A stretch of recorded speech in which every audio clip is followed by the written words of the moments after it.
Chuck Norris was not someone who usually spent his days worrying about buying cars or trucks. After all, he was known for being tough, strong, and always ready for action. But lately, life had been quiet for him.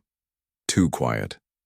Living in a peaceful town in Texas, Chuck decided it was time to get himself something new to drive. His old truck had served him well, but it was starting to show its age.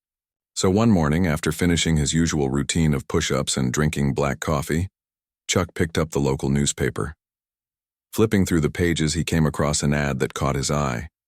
It was for a used pickup truck, a big, shiny red one that looked almost too good to be true. The price was so low that most people would have thought it was a mistake, but Chuck knew better than to jump to conclusions. He figured there must be some reason why the seller wanted to get rid of it so quickly. Still, curiosity got the better of him, and he jotted down the phone number listed in the ad. Later that afternoon, Chuck drove to the address mentioned in the ad. It turned out to be a small gas station on the outskirts of town. As he pulled into the parking lot, he spotted the truck right away. It gleamed under the bright sun, looking like it had just rolled off the assembly line. There were no major dents or scratches, just a few minor marks here and there. To anyone else, it might have seemed perfect. But Chuck wasn't just anyone. He could sense that something wasn't quite right. Standing next to the truck was a man in his late 40s. He wore a plaid shirt and jeans, and his face looked tense, like he hadn't slept much recently. When he saw Chuck approaching, he forced a smile and extended his hand. "You must be Mr. Norris," he said nervously. "I'm Joe Parker. Thanks for coming." Chuck shook the man's hand firmly and gave him a long look. "Nice to meet you." "Joe, so what's the story with this truck? Why are you selling it?" Joe hesitated for a moment before answering. "Well, I don't really need it anymore. Got myself a new vehicle, and this one's just sitting around collecting dust. Figured I'd sell it to someone who could put it to good use." Chuck nodded slowly, studying the man's face. Joe avoided making direct eye contact, shifting his weight from one foot to the other. Something about his behavior made Chuck even more suspicious. But he didn't say anything. Instead, he walked around the truck, inspecting it carefully. From the outside, everything seemed fine. The paint job was smooth, the tires were in good condition, and the windows sparkled in the sunlight. But when Chuck opened the hood, he noticed something unusual. Underneath the engine, there were wires and parts that didn't belong in a regular truck. They looked like custom modifications, but not the kind you'd expect from a hobbyist.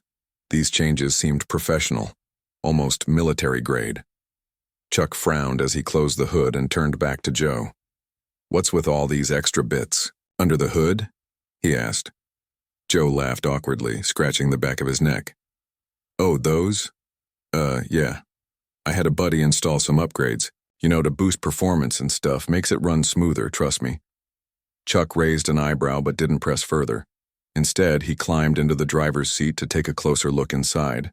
The interior smelled faintly of leather and oil, and the dashboard looked clean and polished. Everything appeared normal at first glance, but then Chuck noticed something odd near the center console. There was a tiny crack in the plastic, barely noticeable unless you were looking for it. Using his pocket knife, he gently pried it open and discovered a hidden compartment. Inside the compartment was a folded piece of paper. Chuck unfolded it and found himself staring at a map. It showed a series of coordinates pointing to a location, deep in the desert. There were also handwritten notes scribbled along the edges mentioning things like drop-off point and phase 2. Chuck's instincts kicked into high gear. Whatever this truck was involved in, it wasn't just a simple sale. He stepped out of the truck and held up the map. "Mind explaining this?" he asked Joe, his voice calm but firm. Joe's eyes widened, in panic. I don't know anything about that, honest. Someone gave me the truck to sell and I didn't ask questions. Please, just take it and go. I don't want any trouble." Chuck studied the man for a moment longer, then nodded. "All right, Joe. You've got yourself a deal." He handed over the cash they had agreed upon and climbed into the driver's seat. As he started the engine, he couldn't help but feel a mix of excitement and unease. This truck was hiding secrets, and Chuck was determined to uncover them. Driving away from the gas station, Chuck glanced at the map again. The coordinates led to a remote spot in the desert, miles away from civilization. Whoever had set this up clearly didn't want to be found easily. But Chuck wasn't afraid of challenges. If anything, he thrived on them. Little did he know, this decision would lead him straight into the heart of a mystery far bigger than he could have imagined. For now, though, he focused on the road ahead, letting the hum of the engine fill the silence. The truck felt powerful beneath him, responding smoothly to every turn of the wheel, yet every so often, he felt strange vibrations coming from somewhere within the vehicle.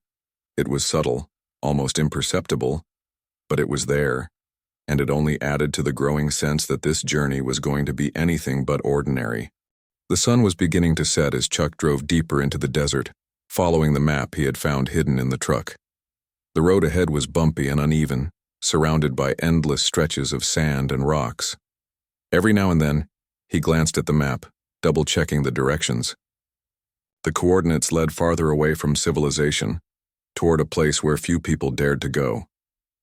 Chuck knew that whatever awaited him at the end of this journey would be dangerous, but he didn't care. Danger was something he had faced many times before, and it never scared him. As he drove, Chuck couldn't shake the feeling that he was being watched. He kept his eyes sharp, scanning the horizon for anything unusual. But so far, everything seemed quiet. Too quiet. The only sounds were the hum of the engine and the occasional gust of wind blowing across the desert. Still, Chuck trusted his instincts. Something about this whole situation felt off, like a puzzle waiting to be solved. After driving for what felt like hours, Chuck spotted something in the distance, a figure standing by the side of the road. At first he thought it might be a mirage caused by the heat, but as he got closer he realized it was a person. Slowing the truck to a stop, he rolled down the window and called out, "You okay?" The figure turned out to be a woman, probably in her late 20s. She wore hiking boots, jeans, and a dusty tank top, and her short brown hair stuck to her forehead from sweat. Her car was parked nearby, its hood open, steam rising from the engine. When she saw Chuck, relief washed over her face. "Thank goodness you stopped," she said, walking closer. "My car broke down and I've been stuck here for hours." Chuck studied her carefully. He could tell she was exhausted, but there was also something else in her eyes. Determination. "Hop in," he said finally, nodding toward the passenger seat. "I'll give you a ride." The woman hesitated for a moment before climbing into the truck. Once she was settled, Chuck introduced himself. "Name's Chuck. What's yours?" "Lisa," she replied, brushing some dirt off her hands. "Thanks for stopping. Most people wouldn't bother out here." Chuck shrugged. "It's no trouble. Besides, I'm heading this way anyway." He didn't mention the map or the strange vibrations he'd felt earlier. For now, he decided to keep those details to himself. As they drove, Lisa started talking about how she ended up stranded in the middle of nowhere. "I was exploring the area," she explained. "There are old ruins out here that not many people know about. I've always been interested in history, so I thought it would be fun to check them out. But my car overheated and I haven't seen another soul since." Chuck listened intently, nodding occasionally. Something about her story felt genuine, but he couldn't ignore the nagging feeling that there was more to it. After a while, he decided to test her. "So you're just passing through? No reason to be out here other than sightseeing?" Lisa hesitated, glancing at him briefly before looking away. "Well, not exactly. There have been rumors about strange things happening in this part of the desert. People talk about lights in the sky, weird noises at night, and even sightings of soldiers patrolling the area. Some say it's connected to experiments, top secret stuff. I wanted to see if there was any truth to it." Chuck raised an eyebrow. This was the first time anyone had mentioned anything about experiments. It made him wonder if Lisa knew more than she was letting on, or if she was simply caught up in the same mystery he was trying to unravel. Deciding to play along, he asked, "And did you find anything?" Lisa shook her head. "Not yet, but I think I'm close. If these rumors are true, it could mean big trouble. That's why I need to keep going." Chuck didn't respond immediately. Instead, he focused on the road, thinking hard. He wasn't sure whether to trust Lisa completely, but he couldn't deny that her story lined up with the clues he had discovered so far. Maybe teaming up with her wasn't such a bad idea after all. They drove in silence for a while, the sun sinking lower in the sky until it painted the desert in shades of orange and red. Eventually, Lisa broke the quiet. "What about you, Chuck? Why are you out here?" Chuck glanced at her, debating how much to reveal. Finally, he decided to share part of the truth. "Let's just say I stumbled onto something bigger than I expected. This truck I bought, it came with a little surprise inside." "A surprise?" Lisa asked, intrigued. Chuck nodded and pulled out the map from the dashboard. He handed it to her without saying a word. Lisa unfolded it and studied it closely, her brow furrowing as she read the notes scribbled along the edges. "This is interesting," she murmured. "These coordinates, they match the location I've been trying to reach." Chuck raised an eyebrow. "You've been looking for this place too?" Lisa nodded. "Yeah, like I said, there are rumors, and this map confirms them. Whatever's out there, it's important. We should check it out together." Chuck considered her proposal. On one hand, having someone else along could be useful. On the other hand, he still wasn't entirely sure about Lisa's motives, but deep down he knew he couldn't do this alone. Not if the stakes were as high as they seemed. "All right," he said finally. "We'll stick together for now. But don't try anything funny." Lisa smiled faintly. "Deal." As night began to fall, the temperature dropped sharply and the desert grew colder. Chuck turned on the headlights, illuminating the dark road ahead. The map led them to a narrow path cutting through jagged hills, barely wide enough for the truck to pass. Rocks scraped against the sides of the vehicle, and the tires kicked up clouds of dust. Despite the rough terrain, Chuck remained calm, keeping his focus on the task at hand. Eventually, they reached a flat clearing surrounded by towering cliffs. In the center of the clearing stood the remains of an old building, partially collapsed, its walls covered in graffiti and bullet holes. It looked abandoned, but Chuck's instincts told him otherwise. He parked the truck a safe distance away and turned off the engine. "Stay close," he warned Lisa as they stepped out of the vehicle. The air was eerily silent, broken only by the sound of their footsteps crunching on the gravel. As they approached the building, Chuck noticed faint tire tracks leading inside. Someone, or something, had been here recently. Peering through the doorway, Chuck spotted broken furniture and scattered debris littering the floor. But what caught his attention was a metal door embedded in the far wall. It looked reinforced with heavy bolts and a keypad lock. Clearly, whoever had built this place didn't want visitors. Lisa pointed to the keypad. "Think you can get us in?" Chuck smirked. "Leave it to me." Using his pocket knife, he pried open a panel next to the keypad, exposing a tangle of wires. With practiced precision, he began tinkering with the system, bypassing the security measures one by one. Within minutes, the door clicked open, revealing a dark staircase descending into the earth. Without hesitation, Chuck grabbed a flashlight from the truck and motioned for Lisa to follow him. The stairs were steep and narrow, echoing with each step they took. At the bottom, they entered a long corridor lit by flickering fluorescent lights. The walls were lined with pipes and cables, humming softly with electricity. As they moved deeper into the facility, they came across rooms filled with strange equipment, computers, monitors, and machines that looked like they belonged in a science fiction movie. One room contained shelves stacked with files and documents, many of which bore official-looking seals and stamps. Another held weapons unlike anything Chuck had ever seen, sleek, futuristic designs that seemed almost alien. "This is insane," Lisa whispered, her voice trembling with awe. "If these rumors are true, we're dealing with something way beyond our understanding." Chuck nodded grimly. "Whatever this place is, it's dangerous, and we're not leaving until we find out what's really going on." Little did they know their presence hadn't gone unnoticed. Somewhere in the shadows, unseen eyes watched their every move, waiting for the perfect moment to strike. The deeper Chuck and Lisa ventured into the underground facility, the more uneasy they became. Every step felt heavier, every sound louder. The hum of machinery echoed through the narrow corridors, mixing with the faint buzz of electricity running through the exposed wires along the walls. It was clear that this place wasn't abandoned. It was operational, though not by ordinary standards. Whatever was happening here, it involved technology far beyond what either of them had ever seen. As they explored further, they stumbled upon a large room filled with advanced equipment. Monitors displayed streams of data and maps marked with glowing red dots. Strange devices sat on tables, some emitting soft blue lights, others making quiet whirring noises. Chuck recognized none of it, but he knew one thing for sure. This wasn't something made by regular humans. Lisa picked up a folder from one of the desks and flipped through its contents. Her eyes widened as she read aloud. These are plans for weapons, drones, even some kind of teleportation device.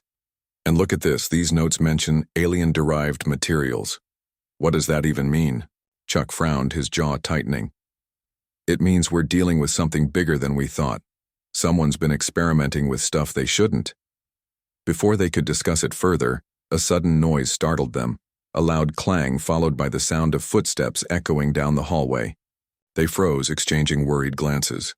Whoever, or whatever, was coming their way wasn't friendly. "We need to move," Chuck whispered urgently. He grabbed Lisa's arm and pulled her behind a row of shelves stacked with crates and tools.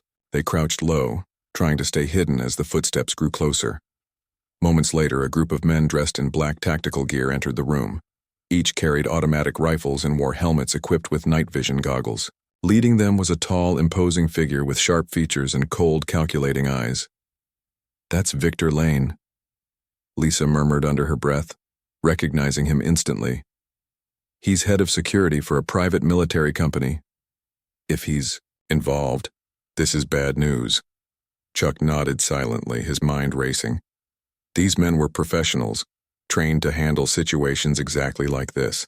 But Chuck wasn't just anyone. He was prepared to fight back if necessary. Victor stopped near the center of the room and barked orders to his team. "Spread out and search the area. Find whoever set off the alarm. I want them alive, but only..." Barely. The soldiers fanned out, checking every corner of the room. Chuck tightened his grip on the flashlight, ready to use it as a weapon if needed. He leaned closer to Lisa and whispered, "When I say go, run for the exit. Don't stop, no matter what." Lisa shook her head defiantly. "I'm not leaving. You here alone?" "You don't have a choice," Chuck replied firmly. "This is my fight now. You've done enough." Before she could argue, Chuck sprang into action. With surprising speed and precision, he hurled the flashlight at one of the soldiers, striking him square in the chest. The man stumbled backward, dropping his rifle. Seizing the opportunity, Chuck charged forward, taking down 2 more guards, with swift kicks and punches. His movements were fluid and powerful, leaving the attackers stunned and disoriented. The commotion drew Victor's attention. He turned toward Chuck, a cruel smile spreading across his face. "So, the legend himself shows up," he sneered. "I heard rumors about you, Norris. Didn't think you'd actually walk right into our trap." Chuck didn't respond. Instead, he focused on the remaining soldiers closing in around him. One lunged with a knife, but Chuck sidestepped effortlessly, grabbing the man's wrist and twisting it until the blade clattered to the floor. Another swung a baton, but Chuck caught it mid-air and used it to knock the attacker off balance. Meanwhile, Lisa took advantage of the chaos to slip away unnoticed. She darted toward a nearby computer terminal and began typing furiously, hoping to find a way to disable the facility's systems. Alerts flashed on the screen, warning of locked doors and activated defenses, but she kept searching. Finally, she located a command labeled "Emergency Shutdown." Without hesitation, she hit the button. The lights flickered, plunging the room into semi-darkness. Alarms blared overhead, adding to the confusion. The soldiers hesitated, unsure of what to do next. Sensing the distraction, Chuck delivered a final blow to the last guard standing, sending him crashing to the ground. Victor cursed under his breath, realizing the situation was slipping out of his control. "You may have won this round, Norris," he spat, backing toward the doorway. "But you'll regret sticking your nose where it doesn't belong." With that, he disappeared into the shadows, leaving his men behind. Chuck didn't waste time chasing him. Instead, he called out to Lisa. "Let's go. We need to get out of here before reinforcements arrive." Lisa nodded and joined him, clutching a USB drive she had managed to grab from the terminal. "I copied everything I could," she said. "If we can get this information to the right people, we might be able to expose what's going on here." They retraced their steps through the winding corridors, moving as fast as they could. Behind them, the facility continued to shut down, sections collapsing and sealing off passageways. At one point, they narrowly avoided being crushed by falling debris as part of the ceiling gave way. But Chuck remained calm, guiding Lisa through the chaos with unwavering determination. Finally, they reached the staircase leading back to the surface. Bursting into the cool night air, they paused to catch their breath. The desert stretched endlessly before them, silent and still under the starry sky. For a brief moment, they allowed themselves to feel relief, but only for a moment. "We're not safe yet," Chuck said grimly. "Victor knows who we are now. He'll come after us." Lisa nodded, clutching the USB drive tightly. "Then we'd better make sure this evidence counts for something. Let's keep moving." Together, they climbed back into the truck and sped away, leaving the mysterious facility and its secrets behind. But both of them knew that their journey was far from over. The truth they had uncovered was dangerous, and sharing it would put them directly in harm's way.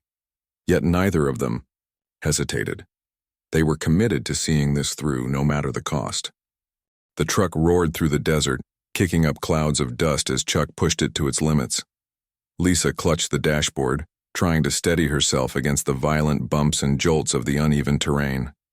Behind them, the glow of headlights grew brighter, closing in fast. Victor's men had wasted no time regrouping after the facility's shutdown, and now they were hot on their trail. "They're gaining on us," Lisa shouted over the noise of the engine and the wind rushing past the open windows. Chuck glanced in the rearview mirror, his jaw tightening. Sure enough, 3 black SUVs were speeding toward them, their engines growling like predators on the hunt. These weren't ordinary vehicles. They were heavily modified, built for pursuit in harsh conditions. It wouldn't take long before they caught up. "We need something faster," Chuck muttered, scanning the horizon for options. Then he spotted it, a glint of metal reflecting under the moonlight. Off to the side of the road was another vehicle parked near an outcropping of rocks. Even from a distance, it looked different, sleeker, more advanced than anything else around. "Hold on tight," Chuck said, yanking the steering wheel hard to the right. The truck veered sharply off the main path, sending both of them lurching sideways. Gravel sprayed everywhere as they skidded to a stop beside the mysterious vehicle. Without hesitation, Chuck jumped out and inspected it closely. It was an armored ATV, smaller than the truck, but clearly designed for speed and combat. Mounted guns gleamed menacingly atop its frame, and its reinforced tires promised durability in even the roughest landscapes. Lisa climbed out too, her eyes wide with disbelief. "Do you think we can use this thing?" "No time to find out," Chuck replied, already climbing into the driver's seat. "Get in." Lisa didn't argue. She scrambled into the passenger side as Chuck fired up the engine. The ATV roared to life, its power evident immediately. With a sharp twist of the throttle, they shot forward, leaving the truck and their pursuers behind. The ATV handled like nothing Chuck had ever driven before. Its acceleration was incredible, and despite the rocky ground, it moved smoothly, almost gliding over obstacles. But the SUVs weren't giving up. They adjusted course quickly, spreading out to flank the ATV and cut off any escape routes. "They're boxing us in," Lisa yelled, gripping the roll bar tightly as bullets whizzed past them. One of the SUVs pulled alongside them, its passenger, leaning out the window with a rifle aimed directly at them. Chuck reacted instantly. He swerved violently, forcing the SUV to fall back momentarily. Then, using the ATV's mounted gun, he returned fire. His aim was precise, shattering the SUV's windshield and sending it spinning out of control. The other 2 vehicles hesitated, giving Chuck and Lisa precious seconds to widen the gap. But Victor's men weren't amateurs. They recovered quickly, coordinating their attacks with military precision. Another SUV sped ahead, attempting to ram them head-on. Chuck gritted his teeth and accelerated, weaving between boulders and dunes to avoid the collision. The ATV's agility gave them an edge, but the relentless chase was wearing them down. Lisa fumbled with the USB drive in her pocket, her mind racing. "We need to call for help. If we don't get back up soon, we're not going to make it." Chuck nodded. "Crimley, I got anyone you trust who can answer?" Lisa hesitated, then pulled out her phone. She scrolled through her contacts until she found the name she was looking for. Steve Rogers. Not the superhero, but a retired journalist who specialized in uncovering government conspiracies. He lived in New Mexico, close enough to potentially reach them in time. "I'm calling Steve," she said, pressing the dial button. After a few rings, a gruff voice answered. "Steve, it's Lisa. Look, I know it's late, but we're in trouble. Big trouble. We've got evidence of something huge, an illegal operation involving alien tech, and we're being chased by armed men. Can you meet us halfway?" There was a pause on the other end. "Alien tech? You're kidding, right?" "No, I'm dead serious. Please, Steve, we need your help. Meet us at the old gas station outside Alamogordo. Bring whatever resources you can." After a moment of hesitation, Steve agreed. "All right, I'll be there. Just stay alive until then." Hanging up, Lisa let out a shaky breath. "He's coming. He'll bring reinforcements." "That buys us some time," Chuck said, focusing on the road ahead. "But we're not out of this yet." The chase continued relentlessly, each turn and maneuver bringing them closer to exhaustion. Finally, Chuck spotted a narrow canyon up ahead. It was risky, but it might give them the advantage they needed. "Brace yourself," he warned Lisa as he steered the ATV into the tight passage. The canyon walls loomed high above them, casting eerie shadows in the dim light. The SUVs followed cautiously, their larger size making navigation difficult. Chuck used this to his benefit, zigzagging through the jagged terrain and forcing the pursuers to slow down. When one of the SUVs misjudged a turn and crashed into a rock wall, the others became more cautious, allowing Chuck and Lisa to pull further ahead. As they emerged from the canyon, the gas station came into view. Steve was already there, standing beside a battered Jeep loaded with supplies. His face lit up with relief when he saw them approaching. "You made it," he exclaimed as they skidded to a stop. "Now what exactly are we dealing with here?" Before Lisa could explain, the sound of engines echoed in the distance. The remaining SUVs appeared on the horizon, closing in fast. Chuck grabbed a rifle from the ATV and handed another to Steve. "No time to talk, just shoot straight and don't miss." The trio took cover behind the Jeep, preparing for the inevitable showdown. As the SUVs screeched to a halt, soldiers spilled out, taking positions behind their vehicles. Gunfire erupted, lighting up the night sky. Chuck moved with precision, picking off targets one by one while Steve provided covering fire. Lisa stayed low, reloading magazines and keeping track of their ammunition. Despite being outnumbered, they held their ground. The soldiers were trained, but Chuck's experience and instincts gave him the upper hand. He took calculated risks, darting between cover points to flank the enemy. One by one, the attackers fell back, retreating to regroup. Finally, Victor himself stepped forward, holding up a hand to signal his men to stop. His face was twisted with frustration, but also admiration. "You're tougher than I expected, Norris, but this isn't over. You can't win against us forever." Chuck stood tall, his rifle slung over his shoulder. "Maybe not, but I'll make sure you regret messing with me." Victor sneered but didn't press the attack. Instead, he signaled for his men to withdraw, disappearing into the darkness with a final warning. "This isn't the last you'll see of us." When the dust settled, the three of them collapsed against the Jeep, catching their breath. Lisa looked at Chuck, her expression a mix of awe and gratitude. "You really are unstoppable." Chuck smirked faintly. "Let's just say I've been in worse situations. Now let's figure out how to expose these guys before they cause any more damage." With Steve's help, they began planning their next move. The fight wasn't over, but for the first time that night, they felt a glimmer of hope.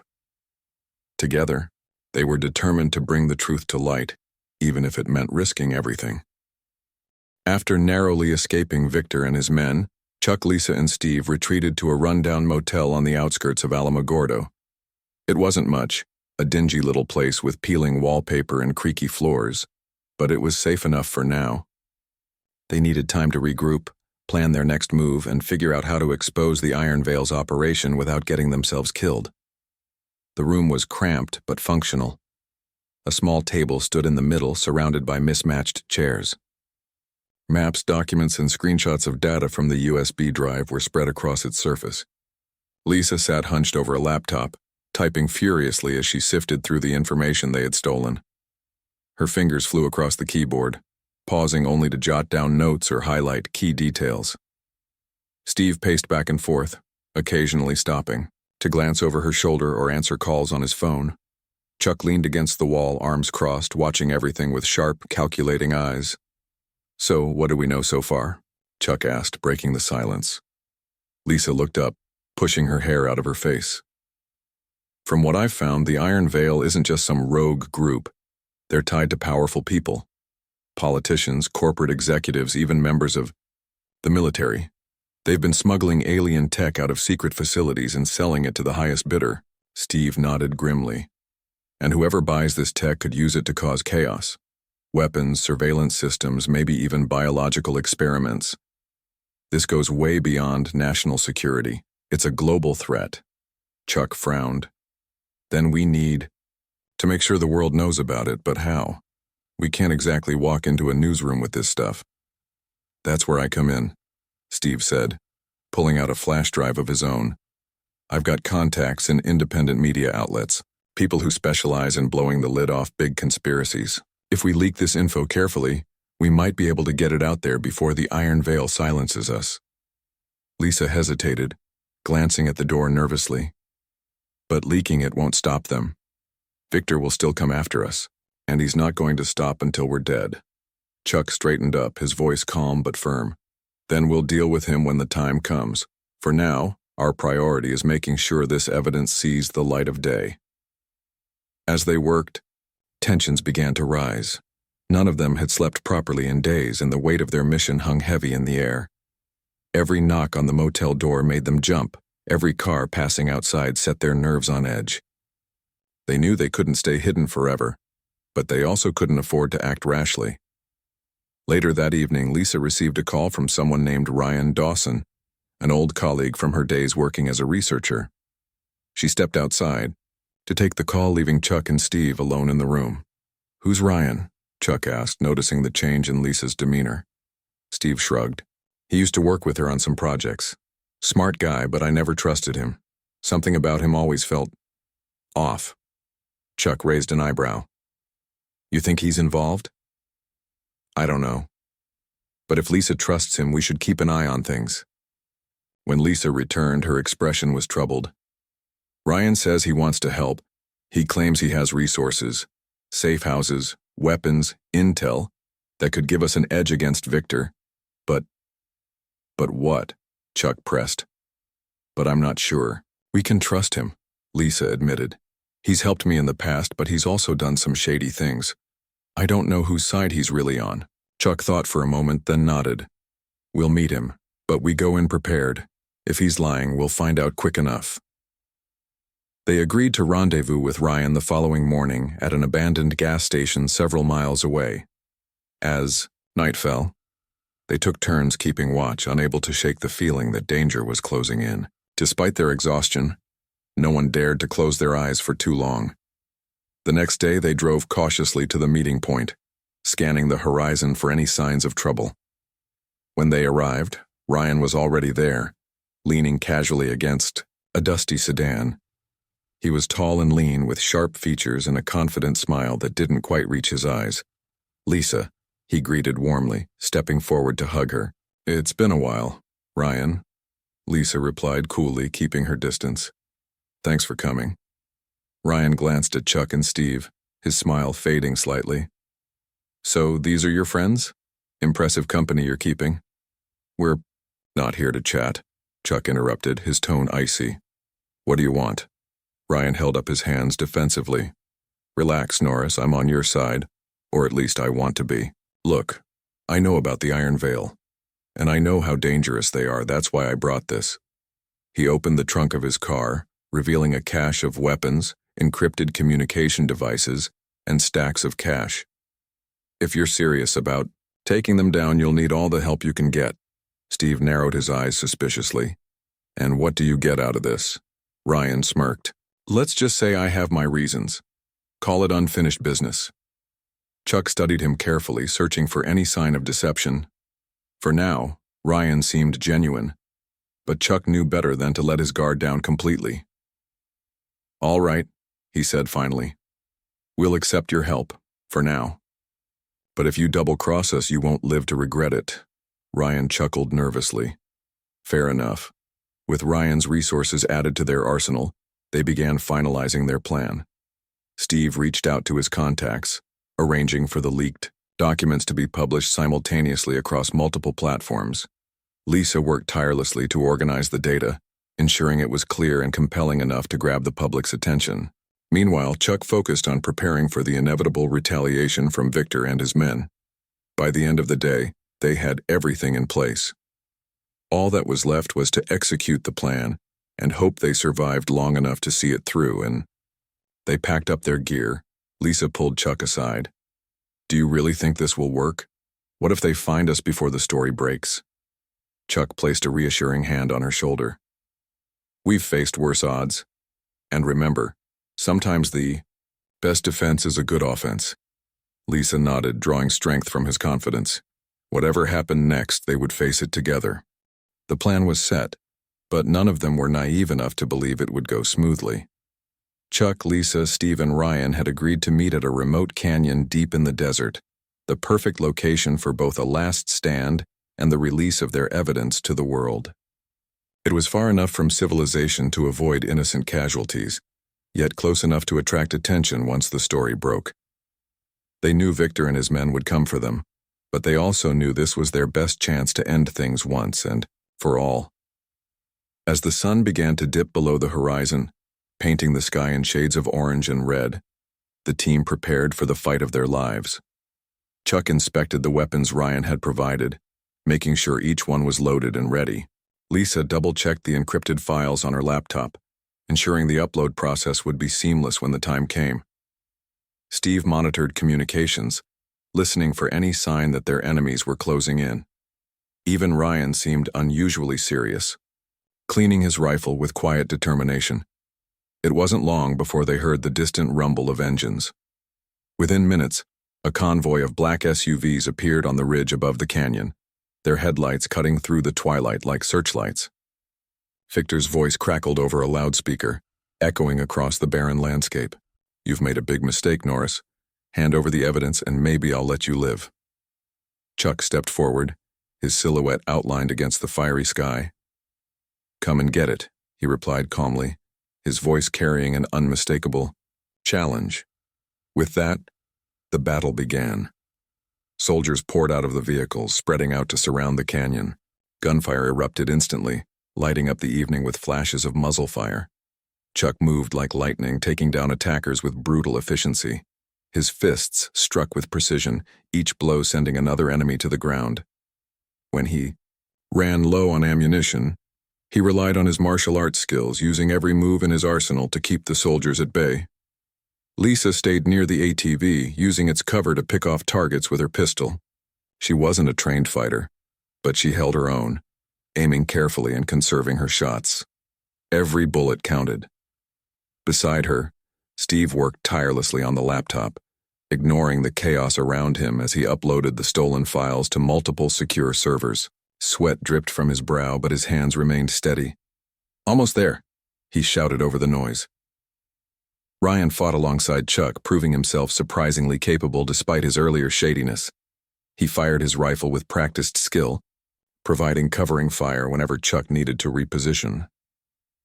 For now, at least, his loyalty seemed genuine. Victor watched the battle unfold from a safe distance, his expression cold and calculating. He signaled for reinforcements, a second wave of soldiers armed with heavy weaponry. As they advanced, Chuck realized they couldn't hold out much longer. If Steve didn't finish the upload soon, all of this would be for nothing. Steve, how much longer? Lisa yelled, ducking as bullets ricocheted off the ATV. 30 seconds. Steve replied, his fingers flying across the keyboard. Just 30 more seconds. Chuck gritted his teeth and charged headlong into the fray, drawing the soldiers' attention away from the others. His movements were relentless, a blur of kicks, punches, and blocks that left his opponents stunned or unconscious. Even outnumbered, he refused to back down. Finally, Steve slammed his fist triumphantly onto the table. Done! The files are live. Everyone will see them now. The moment the words left his mouth, the tide of the battle shifted. News helicopters appeared on the horizon, their cameras capturing the chaos below. Reporters broadcasting live feeds narrated the scene, describing the firefight and speculating about the mysterious documents being leaked online. Social media exploded with reactions as people around the world began dissecting the evidence, connecting the dots between corrupt officials, shadowy organizations, and illegal experiments involving alien technology. Victor cursed under his breath, realizing the game was over. Without the element of secrecy, the Iron Veil's operation was exposed and dismantled. Furious, he ordered his men to retreat.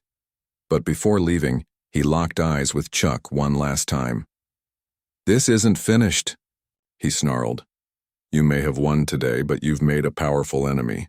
Chuck simply smirked. "Bring it on."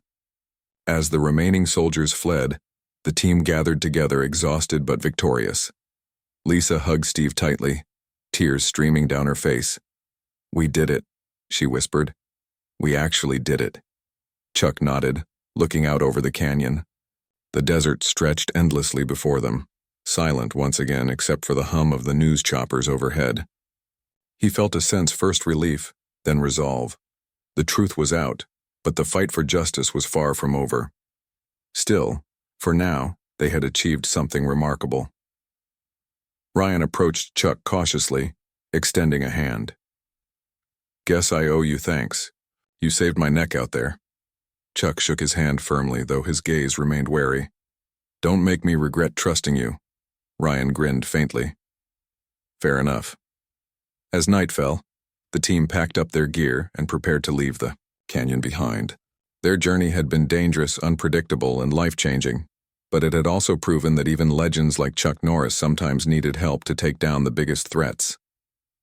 Driving away under the starry sky, Chuck glanced at Lisa and Steve in the rearview mirror.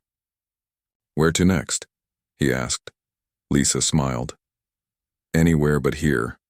We've earned a break." Chuck chuckled softly, turning his focus back to the road ahead. Whatever came next, he knew they'd face it together. After all, the legend of Chuck Norris wasn't just about strength. It was about standing up for what was right no matter the odds. And today he had done exactly that.